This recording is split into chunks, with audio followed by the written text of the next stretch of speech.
guys, welcome back to my channel. So last week I shared with you my diabetes and health fitness goals for 2021, all of my New Year's resolutions.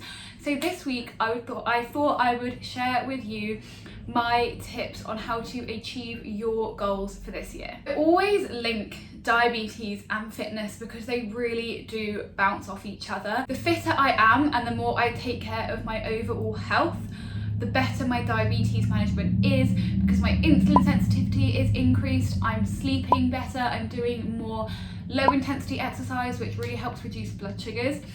And then the better my diabetes is managed, the better I can perform in the gym and achieve my fitness goals a lot quicker. And I want to help set you up for success in 2021 by incorporating fitness and activity into your diabetes management.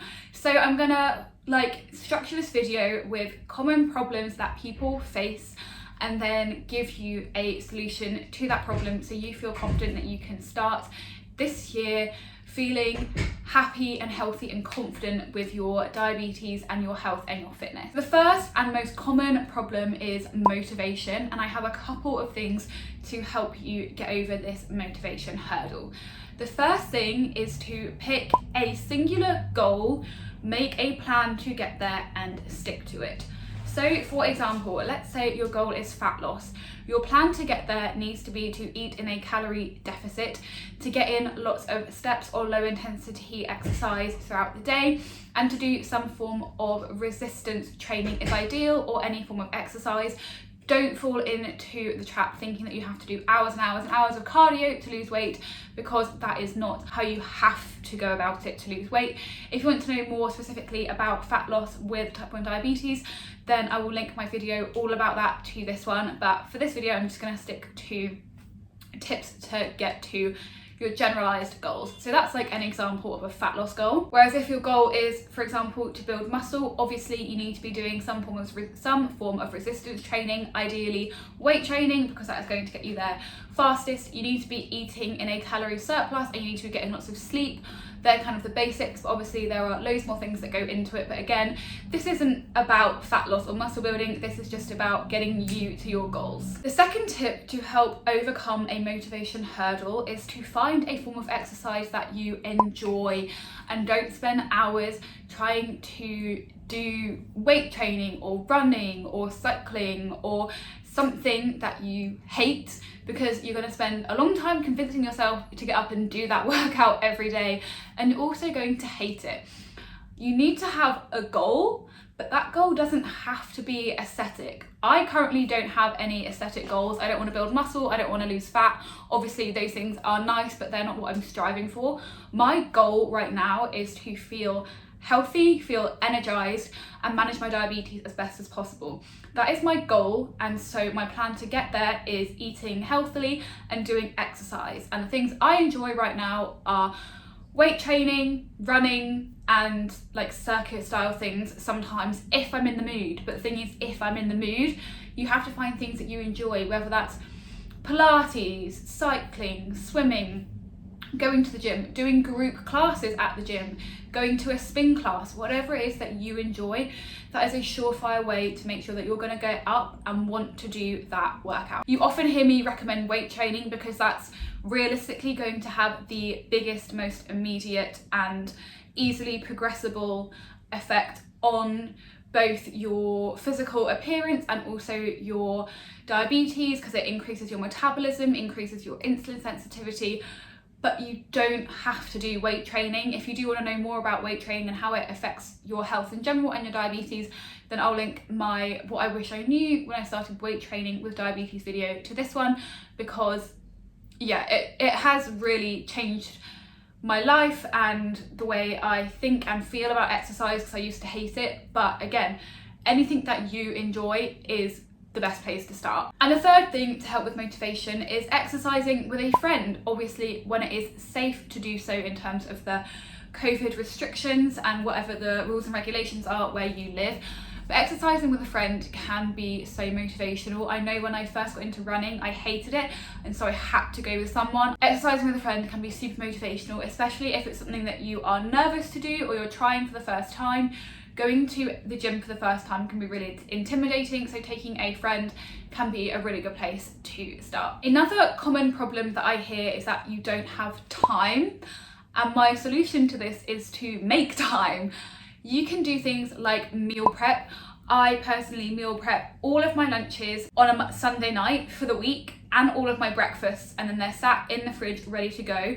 The rest of the week I don't have to do anything other than cook my dinners, and then me and James kind of share this responsibility, although to be honest it is mainly James. But doing things like meal prepping, healthy meals on a Sunday, you can do one pot meals that you can just literally shove all of the ingredients in, and then you can just take it to work and reheat it.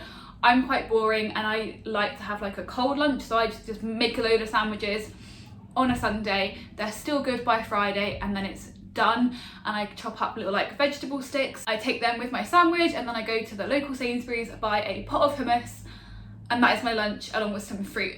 You can also do things like taking your own snacks to work, taking in boxes or bags of nuts, seeds, fruit. Homemade like baked goods can be a really good option. Making something that is homemade, that could be potentially slightly healthier, because you can choose what you put in there, and you can also adjust the ingredients to fit your goals, whether you want something that's higher fat or higher carb or higher protein. I'll link below a load of recipe videos I've made for sweet treats like protein muffins and brownies, and they are really good options to take to work where you won't be tempted to just snack on whatever is around. And then to save yourself time in the morning, prep your outfits the night before. So I prep my gym outfit, I prep my work outfit so that I know what I'm going to wear. Like I said, I've already prepped my breakfast, so on Sunday as well I just make 5 batches of overnight protein oats, and they're in the fridge. So in the morning I get up, put on my pre-planned gym outfit, go to the gym, come back, shower, put on my pre-planned work outfit, eat my pre-made breakfast and go. It saves so much time, and it really doesn't take that long to meal prep on a Sunday. It takes maybe an hour to do all of my lunches and all of my breakfasts. Sometimes it doesn't even take that long, depending on what I'm cooking. Another common problem if you are diabetic and trying to work out your new fitness plan is going low during your workouts.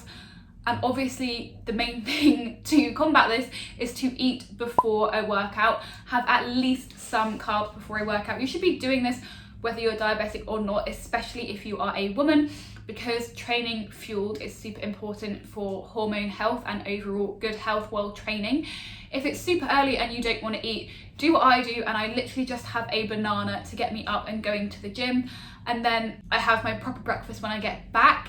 And also make sure to take hypo snacks with you. I take cereal bars and I leave them in the locker, and then I take a packet of dextrose. I literally take it into the gym floor with me, and that means that if I start to dip during a gym session, I can have some dextrose and carry on.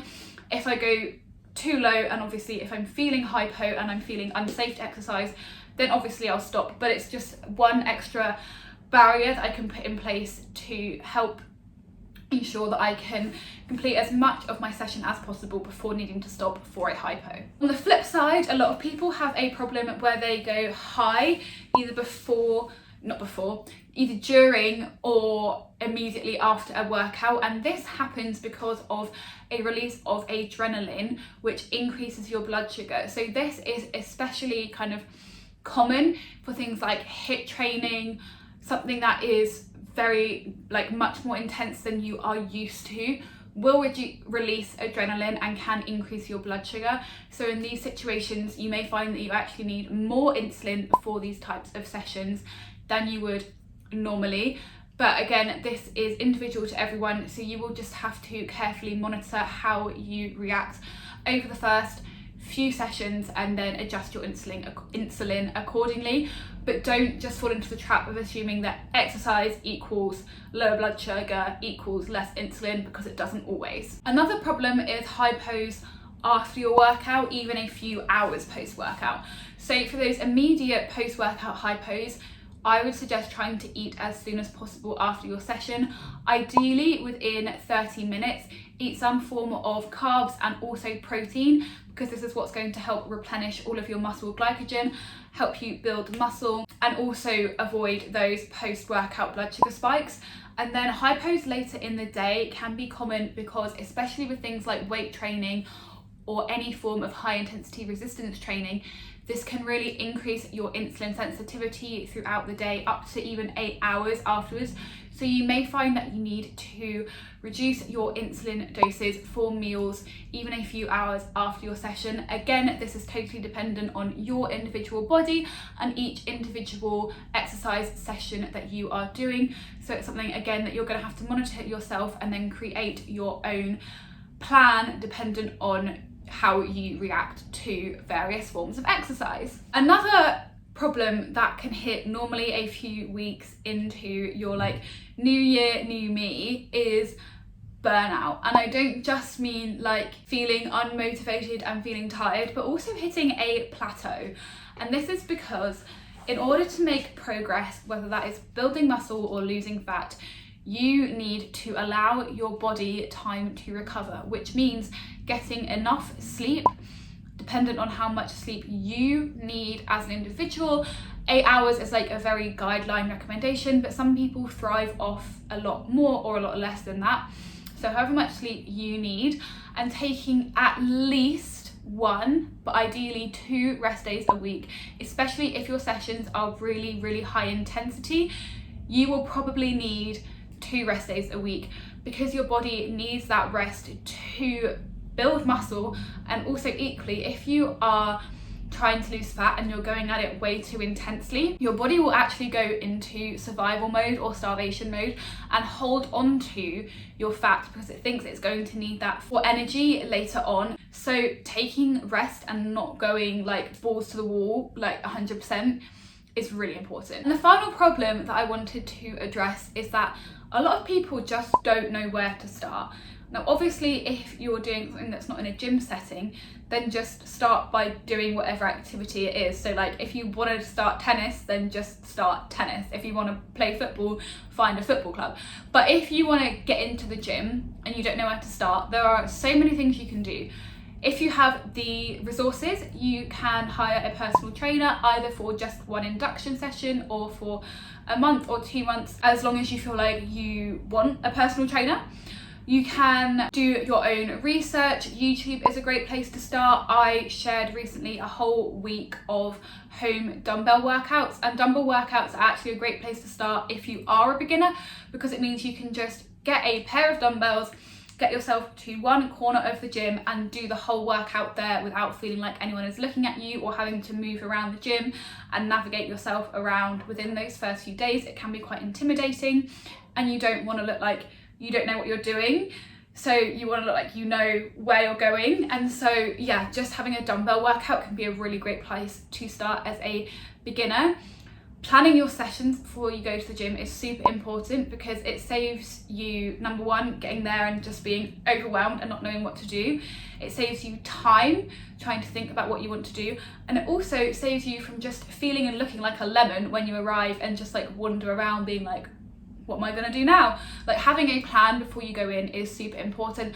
Again, there are so many guides that you can buy, but I would recommend doing a bit of research and thinking about what kind of exercise you think you might enjoy, in terms of, do you want to do just bodybuilder style where it is just pure weights? Do you want to do more powerlifting where again it is pure weights but it's more lower rep, higher weight, going for strength as opposed to building muscle? Do you want to do more circuit style training and incorporate a bit of cardio into your routine?